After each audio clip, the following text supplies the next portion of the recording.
Hey everybody, it's Brian back with the games I beat for July and August 2023. I have quite a few here. And we'll start off. This is in order of what I beat. So we'll start off with a Game Boy game, and that's Vampire Master of Darkness. This is also on the Master System in Europe, I think, but we got it over here in North America on the Game Gear.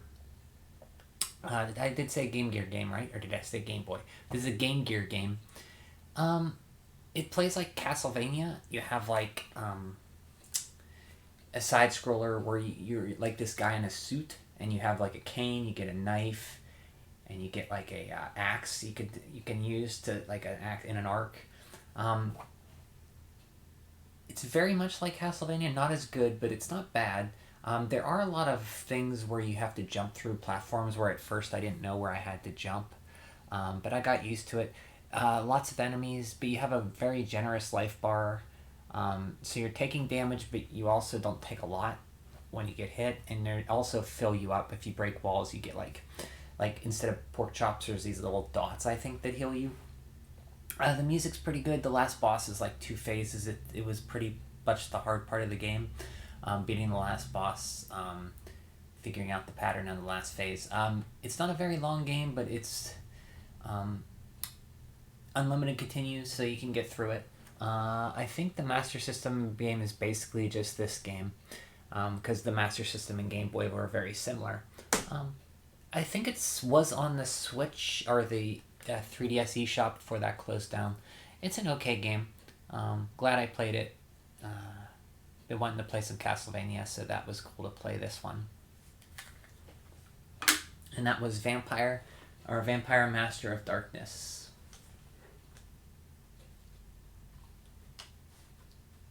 Okay, next up we have a Genesis game. This is Dynamite Headdy. See here? I've had this game for a while, like a lot of games here, and I've always played it and I could never get very far. It's a very hard game, and that's the reason I couldn't get far. You have limited continues, and it's very pattern recognition, and until you know what to do, you're going to die, and you have to restart the whole game over again. So the first few stages are until you get a hang of it, the first couple stages up till 4 are, you're going to die and have to restart. Once you get to the tower, that's the really hard part, where this cat called Trouble Bruin follows you up the tower, and then this machine takes part of the tower away, and you have to like know when to attack the cat and jump up so you don't fall down when the tower collapses. That was the furthest I made it before, and then I ran out of continues. This time I was able to power through, and over a course of like a week of playing for a couple hours a night, I was able to actually get further. I made it up to a part where this big face chases you, and it flips upside down. And I didn't want to restart the game again, so I looked online, and there is a level select. So what I did was I played up until that point. When I died, then I'd use the level select and practice the levels I had trouble with. And using that method saved me time, not having to restart like the whole game and get to the levels I wanted to practice. Otherwise, it would have took me longer to beat this game, because you'd have to restart the game and play all the levels you're good at to get to the levels you practice, and then practice a few times and die and have to restart it again. But the level select code, thankfully, makes this game, you're able to practice it more.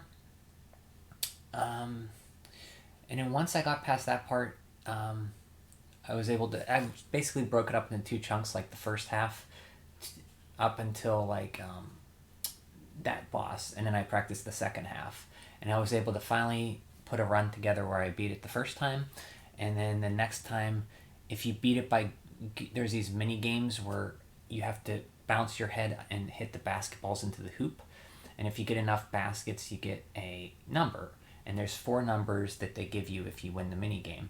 And then at the end of the game, you enter that number in a code to unlock this door, and you fight the super secret boss, the capitalist swine. And if you do that, you get the best ending. I was able to do that too, so I got the good ending and the best ending, beating the super boss.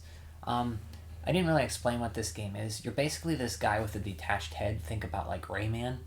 And you shoot your head, and you can get other types of heads. There's one that's like a big iron hammer that does double damage. There's one that splits your head into three, like a spread shot. There's one that shrinks you, so you're really small and you can get into the areas. There's one that will make your head a bomb that like explodes everywhere. And there's a few other heads. There's one that like does like makes you invincible, like you're like see through. There's one like shoots like your pig snout and it shoots like fire out, and there's one that like shoots like a that's like wavy kind of line, and that's pretty cool. Different kind of heads. The music is great. It's like a boss rush almost. The stages are pretty short, and then you fight some bosses. It's all like a stage play, like puppets. So like at the beginning, like this thing comes out and captures all of your puppets, and it captures you, but it rejects you. So you have to go through and save everybody. Very hard game. Very fun though. Very ingenious. It's made by Treasure, who does their Treasure games. They take a while for me to get into because they're a lot of systems based. You got to really master the systems, and the same for this. You got to really master like the levels and the gameplay types and stuff. There's shooter stages where you turn into like a little airplane. There's like rotating, like the tower that rotates, almost like Battletoads on NES, for the tower for the Dark Queen, or Mickey Mania, the Timeless Adventures of Mickey Mouse. That tower rotates. Very fun game. It's also on Game Gear, which I have that, but I have not. I played it a little bit, but I haven't. I think it's different enough to give a shot. Dynamite Headdy, yeah, pretty late Genesis game. Pretty fun though. It's available on lots of collections, so you can try it out if you want. Next up for Game Gear, I have Defender of Oasis. This is a pretty typical Japanese turn-based RPG set in like an Arabic setting. You're basically a prince. Your kingdom's invaded. You have to leave when you're betrayed by a general, and you go out through like a sewer, and then you find some companions, and you actually I think you have to collect some things. I forget what the things are you collect. You go back and you fight the main boss. The music is great in this game. The combat is turn-based, which I like. Much like Dragon Quest, you see the enemies in front of you. You have, I think, up to 3 other characters. You get like a thief who can like hide in the shadows, and then the next turn he comes out and does double damage. You got like another warrior character. I think you have 3 other characters. I forget what the other one is. It's pretty good. I think for a Game Gear RPG, there are a few. There's Dragon Crystal, which is like a strategy turn-based tactical game. This is more of a straight-up RPG.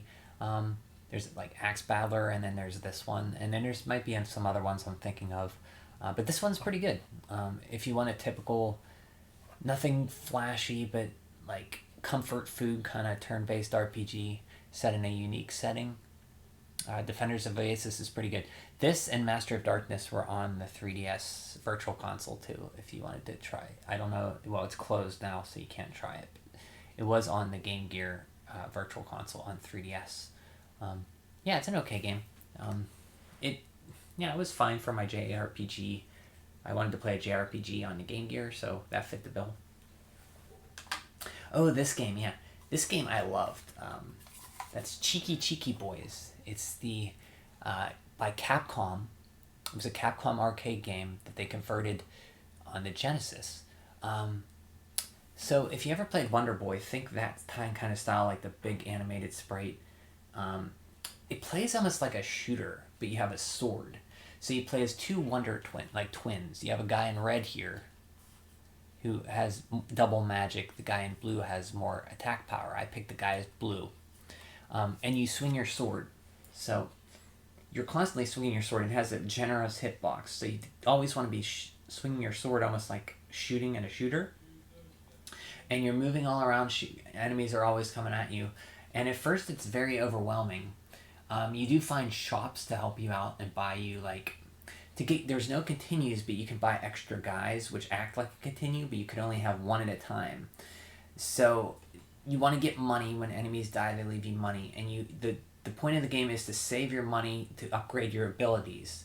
But if you do poorly, you have to buy extra continues, which take away your opportunity to upgrade your money. But you get extra chances, so you can go further. So eventually you'll get so good. It's not a very long game. You get so good that you can go through upgrade very quick, and when you're upgrading, it makes the game very much easier because you get more life. You can upgrade your life, your attack power, your defense, and you can also increase there's ones that fill your health up. I think there's an item that fills your health up, and then we could have one extra continue.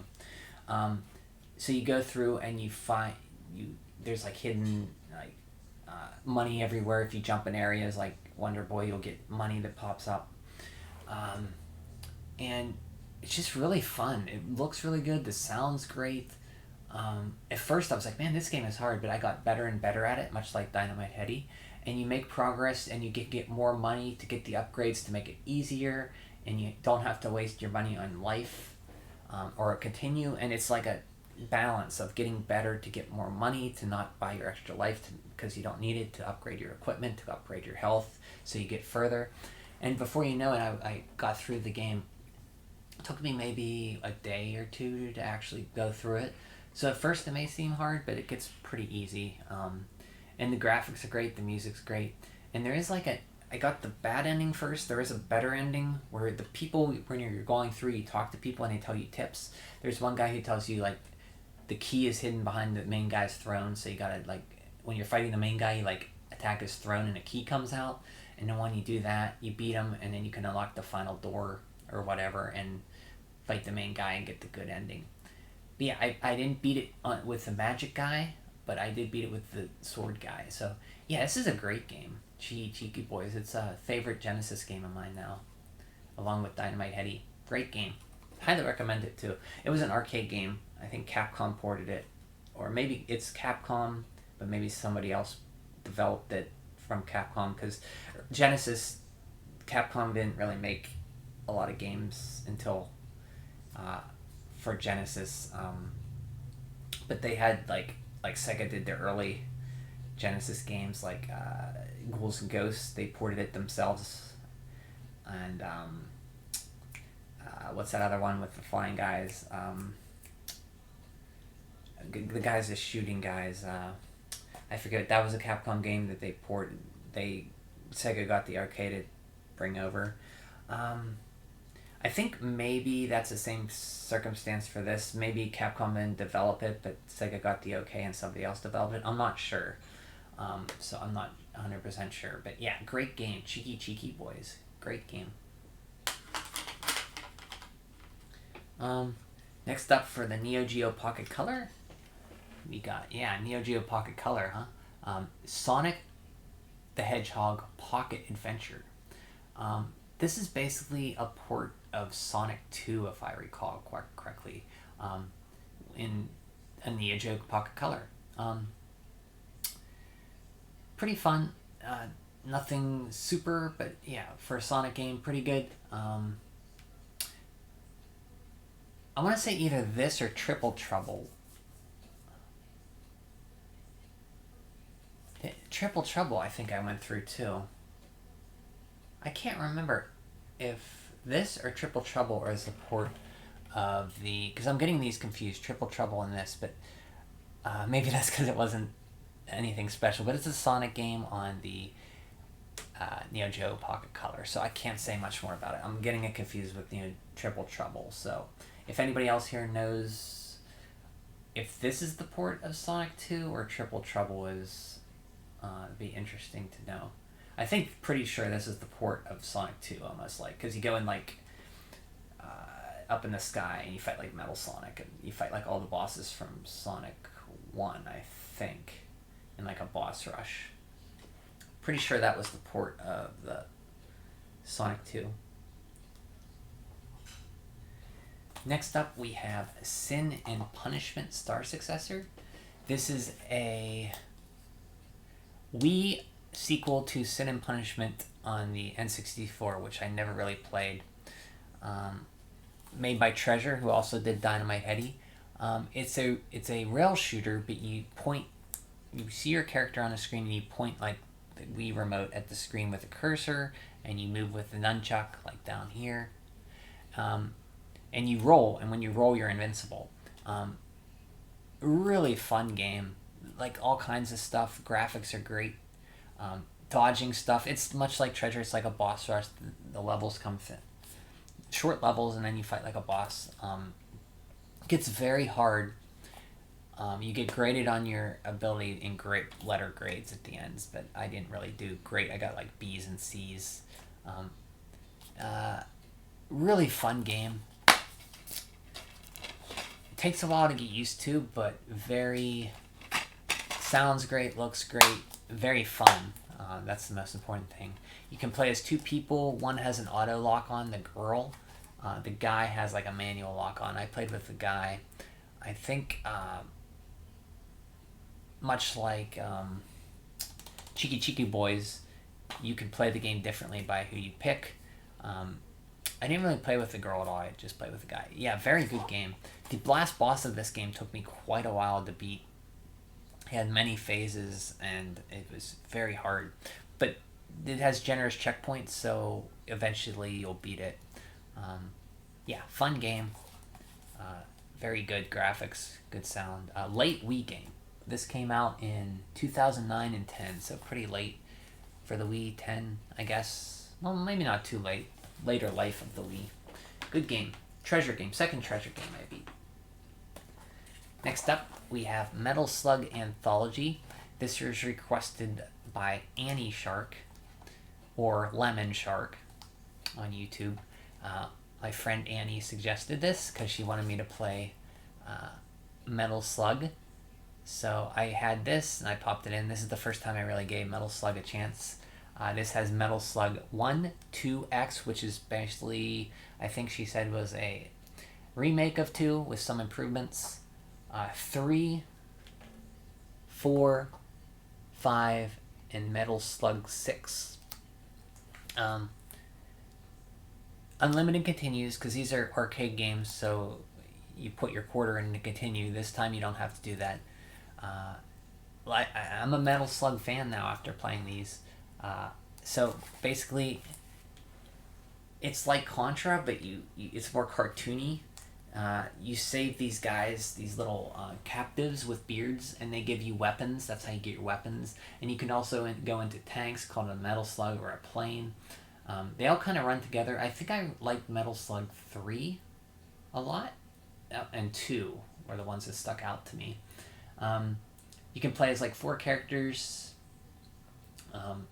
Unlimited continues. The only thing I don't like about this, and that's the version of this game, is you play with the Wii remote. There's no classic controller support. You can only play with the Wii remote and the nunchuck. And to throw your grenades, you play your Wii remote sideways like an NES controller. And to throw your grenades, you have to shake the Wii remote, and it throws a grenade. And that was kind of hard to do when you wanted to jump or run, and you got to shake. Sometimes I wouldn't do it. If you could play with the classic controller, I would really, really like this. But even with that said, I really enjoyed the Metal Slug games. Really glad I picked this up. I picked this up, I got the receipt. I picked this up in, September 6, 2013 for $10. So I think that was finally gotten around to playing it for $10. And thank you, Annie, for suggesting it.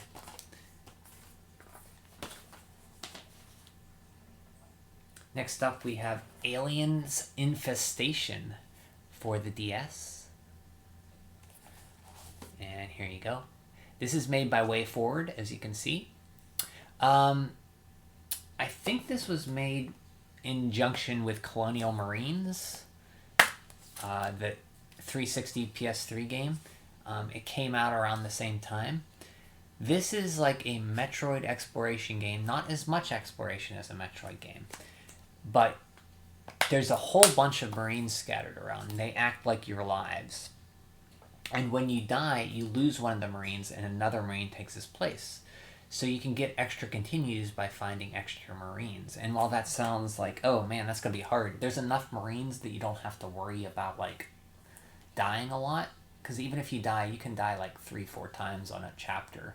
It's broken up into chapters where one's like the ship, you beat that. And then you go to another part, and you beat that. And then they kind of interconnect, but they're not really. Like, each ship has, like, places where you need a key card to open. And then you can go in there, and there's a weapon cache. Or...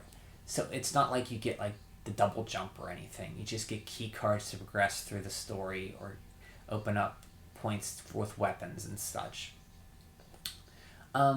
It does get that feeling of, like controlling it. It's not like Contra or Metal Slug where you have free control and you can shoot everything. You're kind of very slow when you shoot. You gotta, like stop. Not stop, but you're very slow. And you turn around, like, almost like a cinematic platform where you have to do the animation to turn around, and the aliens are very fast and you're kind of slow. You can do a dodge roll to dodge through them, which is helpful. It's a pretty fun game. A very late DS game. This came out in 2009, but I do enjoy it. I'm glad I finally played it. I've had it for a while, and I think it's worth picking up. I don't know how much it goes for if you want, like, a kind of a tense action platformer game. I think it's worth it. Aliens Infestation.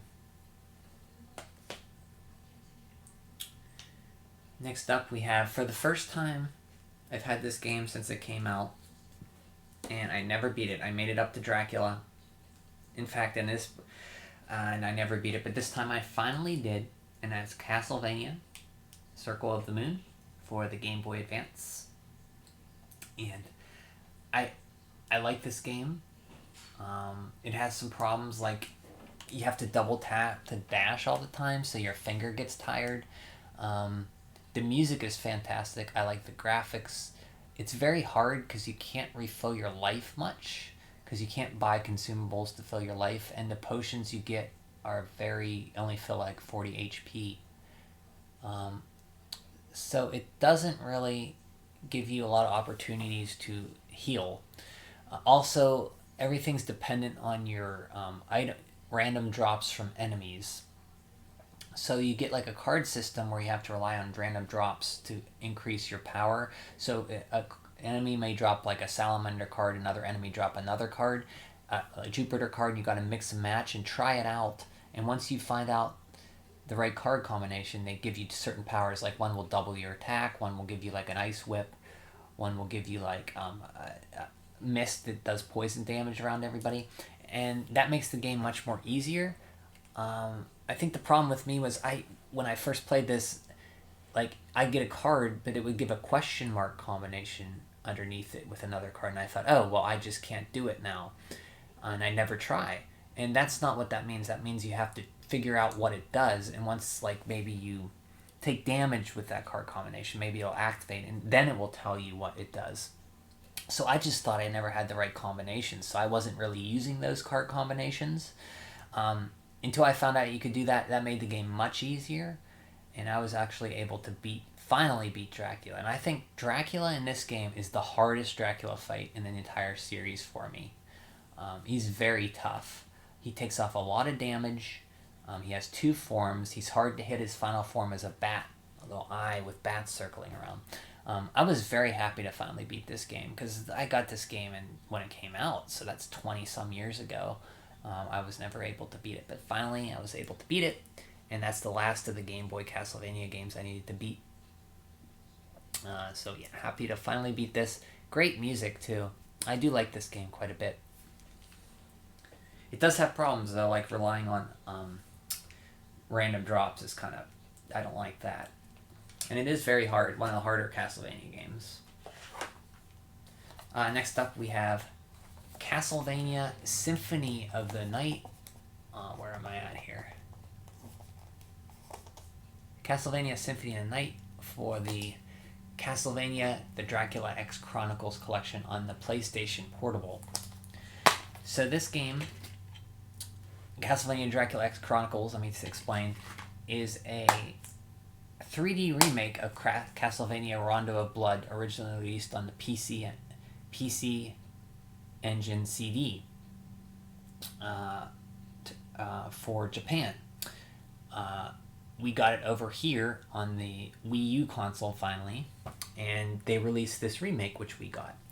It contains, at first, it only contains Castlevania Rondo of Blood, the 3D remake. As you go through, you can unlock the original Castlevania Rondo of Blood, the TurboGrafx 16 PC Engine CD version. You can also unlock Castlevania Symphony of the Night.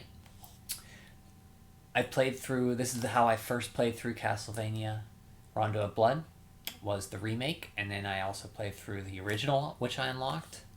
And now I finally played through the port of Symphony of the Night on this version after unlocking it. And Castlevania Symphony of the Night is a good game, I want to say that. It is not my favorite of those type of games, though. The music is fantastic, but how do I say this? For the longest time, I beat the game and didn't know there was another. I beat the game, it was very unfulfilling because I was like, oh, that's it? And it just ends. And I didn't know until a while ago that there was a better ending you could get. I didn't think the game portrayed how to get there was more game to it very well.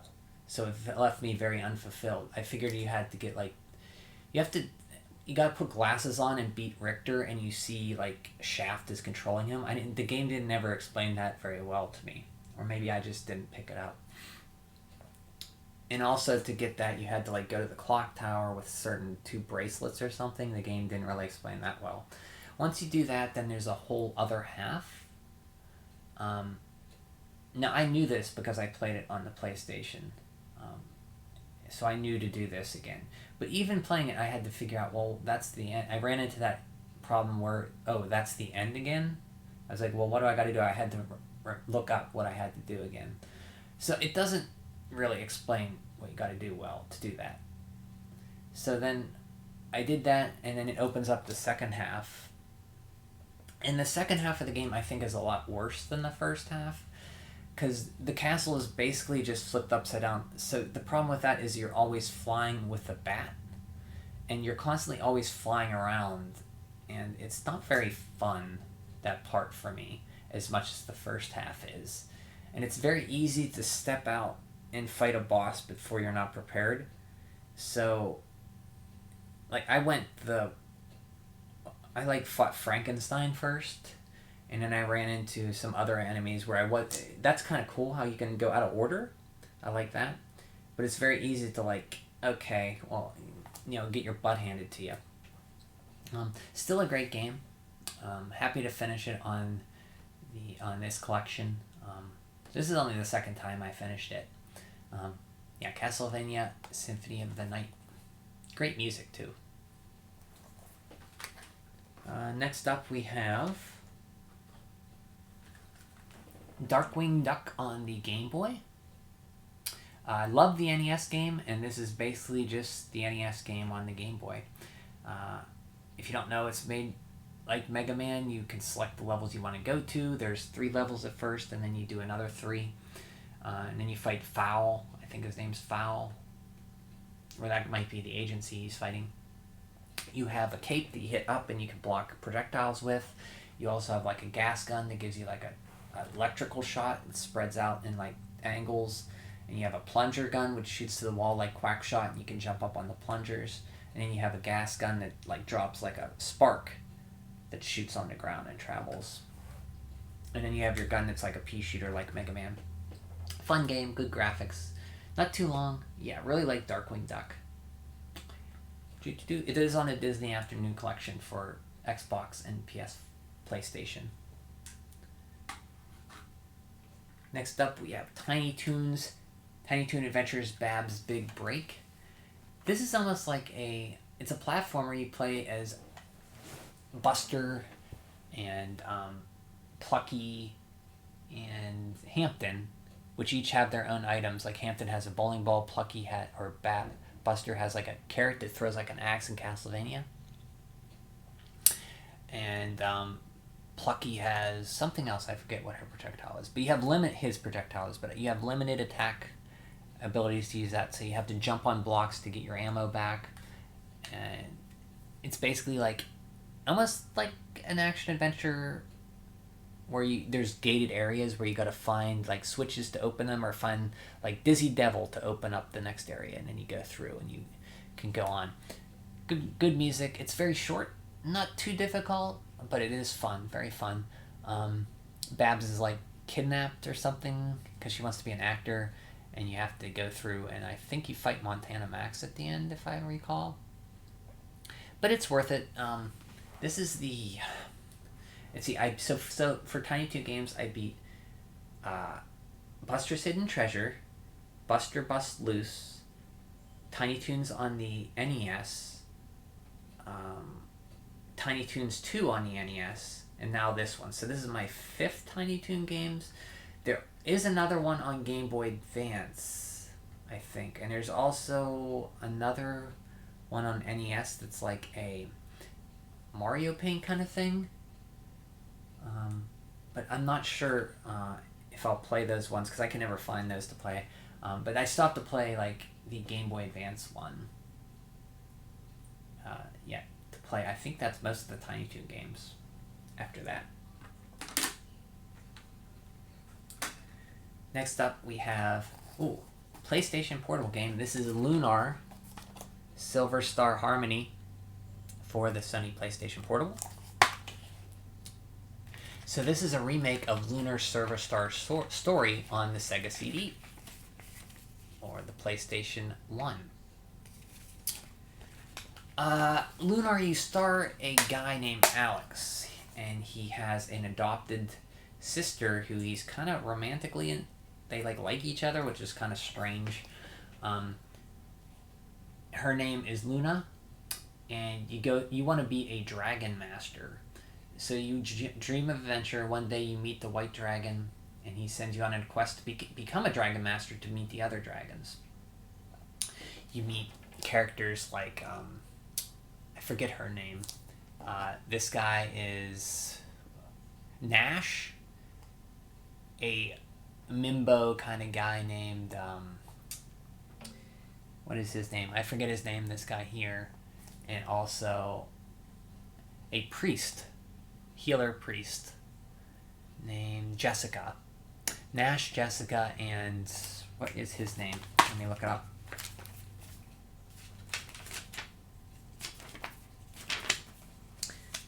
Alex Null is also the little guy that follows you around. Luna, Nash, Mia. Okay, Mia, Kyle, and Jessica. And here's the other characters here. So you basically go around to try to find these dragons. So what happens was they add apparently a part in the beginning of the story that tells the first fight between the first Dragon Master, Dine, and his warrior group that's actually in this game. They're like older now, and they are like mayors of towns. And you play as that prologue, almost like Lunar, almost like Lufia too, where in that game you play, it starts out at the beginning of the first game. Or no, the beginning of the first game starts out at the beginning of the second game. Almost like that, where you're playing as those legendary warriors, and then you wake up you start the game as Alex, you go through trying to find these dragons, and eventually you find out the bad guy he kidnaps Luna, and you find out that Luna is actually the goddess herself.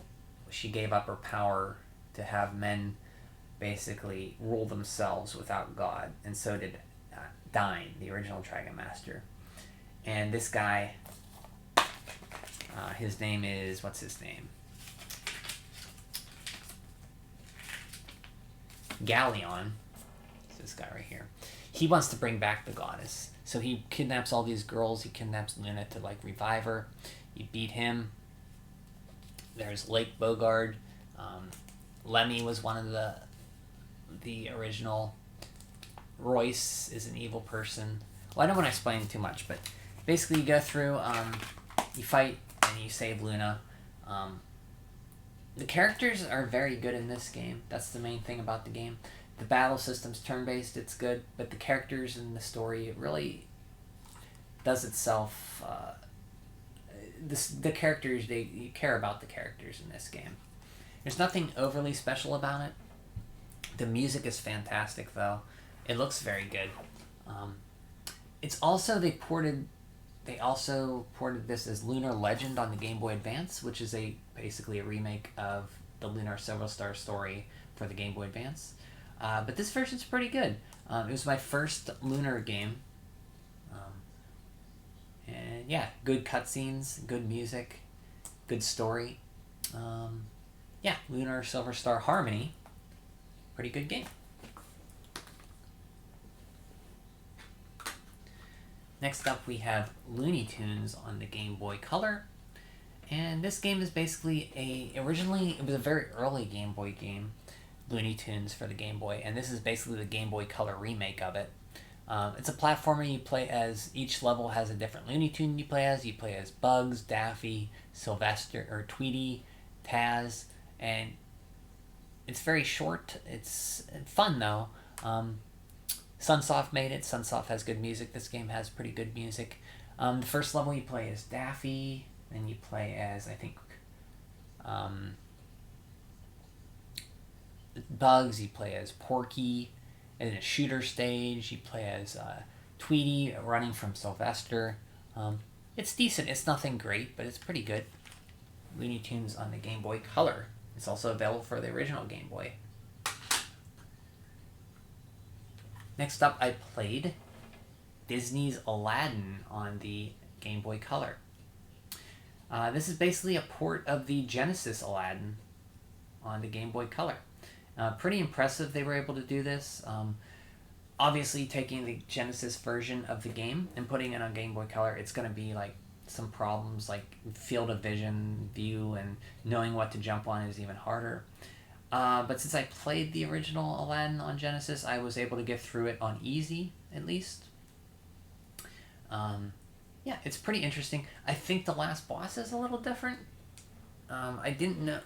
I still had trouble on the last boss, Jafar. I don't know how I beat him. I just kind of spammed attack and was able to beat him. Yeah, pretty interesting that they ported a Genesis Aladdin for the Game Boy Color. Then I played Metal Gear Solid on the Game Boy Color. This is known as Metal Gear Ghost Babel in Japan. This is my second Metal Gear game I ever played. I wanted to give it another shot after not really liking Metal Gear Solid on PlayStation. And at first I liked this game better. But I got to a part with a box maze that was really annoying. And it took me a while. I had to look up what to do. This game is okay. It's still not my favorite. I keep wanting to like Metal Gear Solid. I just can't get into the series. And this one, I thought, at first I was like, oh, I'm going to like it more. But it's not my type of game. I'll give this series another shot and see. Maybe the NES version I'll like more. I don't know. But basically, this is amazing how much this is like the PlayStation game. So basically, you have to avoid enemies, get key cards to progress through the area, meet people, and there's long cutscenes, long dialogue scenes, and then you have to fight bosses. Much like Metal Gear Solid, you fight like 4 characters, like 4 Mega Man style bosses that you beat, and then you fight like Metal Gear at the end. And it's very much like the PlayStation version. You don't have voice acting. You can call people on your codec and talk to them, and they give you hints. Just that box stage in the middle was terrible, and some of the other stages, like they weren't very more frustrating to me than anything. And that's the bosses, while better than the Metal Gear Solid bosses were terrible. These bosses were a little bit better, but still not the best. Overall, I probably like this more than the PlayStation one, but The PlayStation one was more funny to me because the voice acting was so funny. But still, I'm glad I finished it. But not really my kind of game, and that's because stealth. I'm not really a big stealth guy either. Next up, we have David Crane's The Rescue of Princess Blobette. Basically, another Boy and His Blob game.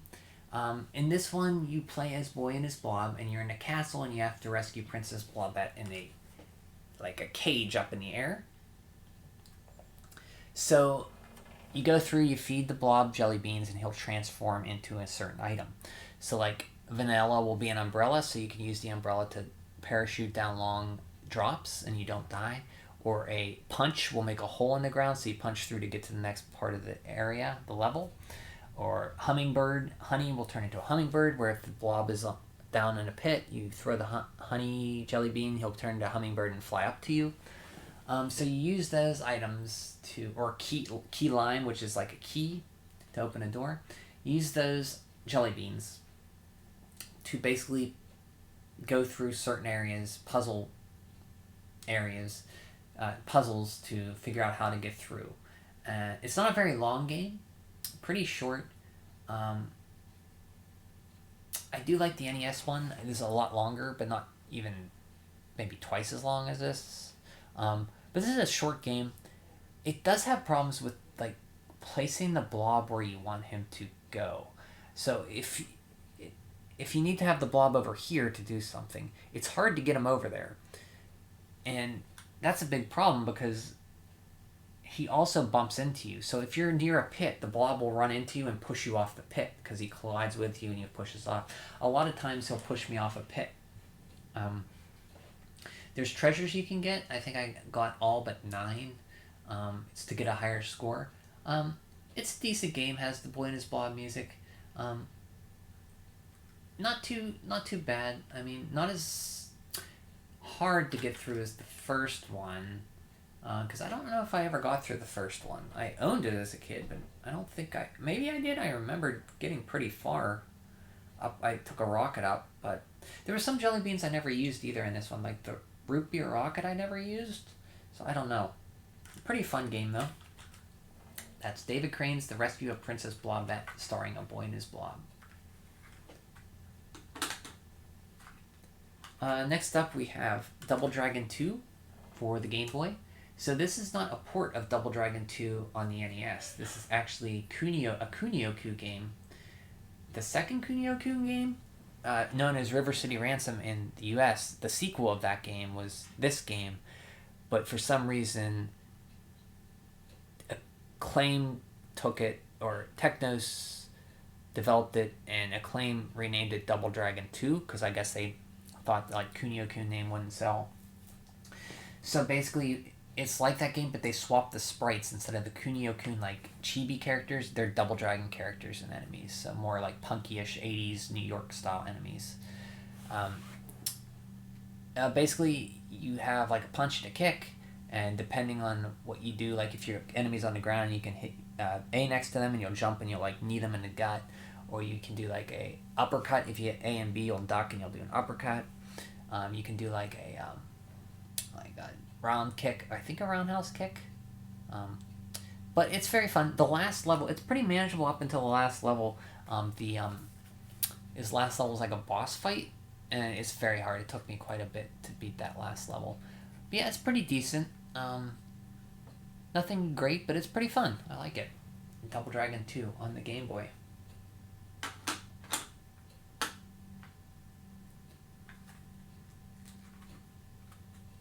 Okay. Then we have Crystalis on the Game Boy. This is a port of the NES SNK RPG Crystalis on. Basically, you play as a guy who wakes up after the war of 1999, and you have to get the 4 elemental swords to form Crystalis with the other hero, and you fight the bad guy and beat the game. It plays like an Ys game mixed with a Zelda game. Very fast combat. You move very fast. The main problem with the NES game was enemies had certain elemental weaknesses, so only the wind sword would beat certain enemies. Only the lightning sword would beat for certain enemies. So you had to constantly go in your menu and switch. And if there was an enemy that was weak to fire and not weak to fire, yeah, you had to switch on and off your fire swords and beat that enemy, and then switch to the lightning sword and beat the other enemy. So you were constantly going back and forth. This game fixes that, where every enemy is weak to every sword, which is nice, so you don't have to flip between as much. But the music is a lot worse, and they added these cutscenes, which aren't that very good. The main problem is the music is very not as great as the NES soundtrack was super, and this not as much. They did change the end, so the last boss in this game is actually the penultimate boss on the NES game, I think, and the last boss in this game is the penultimate boss. No, the last boss in the NES game is the penultimate boss in this game. So they kind of flipped the... So basically, the last boss on this game is the second to last boss on the NES game, and the last boss on the NES game is the second to last boss on this game. I don't know why they did that, but at the end of the first Crystalis, you fight a computer. That computer, Dyne, or whatever, is not the last boss on this one for some reason. But... yeah, it's okay. I like the NES game a lot more, but yeah, and also they changed the last level. It's like a maze. In the last level on Crystalis, you had to beat the enemies in a floating tower, and then a staircase would open up, and you keep climbing. This one, you had to pick a certain direction to go in the maze, and I didn't. For the life of me, I couldn't figure out where to go, so I had to look up that. So there's some weird design decisions in this version, but play the NES game if you want to play Crystalis. Next up, we have Metal Slug. This is the last game. Metal Slug Advance on the Game Boy Advance. You play as Walter or Tyra. Unlimited. You have a life bar in this one, so you don't die in one hit. Unlimited continues. Pretty straightforward. There's cards you can collect, like 100 cards and 100 hostages you can collect. So it's more of a collectathon.